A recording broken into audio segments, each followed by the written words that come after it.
Cooper. And so our heel, before we do some long line work with her, I just want you should know is when you're working with your dog or on a walk with them, like this is the position that they should be in. This is the heel, and 90% of your walk should be nice structured heel. I'm not holding her to this position. I'm keeping a feel, that's a horse term. I'm keeping a feel on my leash of like, hey, it's here if you need it, because right now she needs a lot of guidance. And then I'm using those intermittent little pops and communicators. It's like, hey, stay here, stay with me by my side. So I can do a little turn, good girl.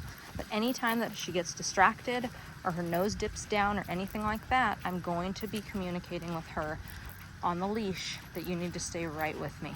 My same pace, everything. So I have a very short leash. My arm is relaxed and down by my side, but then I just have those communicators when I need them. So anytime that her ears perk up like that, which is really hard right now, but if they're staring at anything, that's when I'm going to correct and use that communication. Hello. Hello. Hi, Pop. Good, it's a little distraction there. A little communicator. Good girl. Good, I can stop and sit her. Good. So other things that you can practice is hello. Good girl. Hello. Good. Good girl.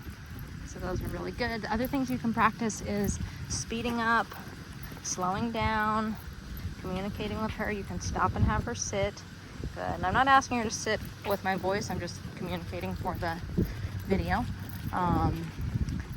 But I want her right here. If you are doing an inward turn like this, and your dog, if you're running into them, your dog is too far ahead. So if she's up here, she's like, no, I don't go up there. If she's up here and I go to turn and I'm running into her, she's too far ahead in that heel. So that's a good gauge, is if you're gonna turn into her, a little communication before that turn to get her to yield to that leg. Again, good girl. Come on, you can speed up. You can, so I'm on this side of the sidewalk over here, you can't see as well. And then I can step away from her diagonally and have her come back and glue herself to that heel. So I'm trying to unglue her from my body, but helping her glue back to it, if that makes any sense at all. I'm trying to get away from her, quote unquote, but guiding her back to it and being like, like she shouldn't want to, I'm trying to get away from her in a sense, but she shouldn't want to get away from me. She should be like glue. Good, go ahead and sit. A little distraction, help her out. Good girl, let's go. Good. Waiting for some engagement.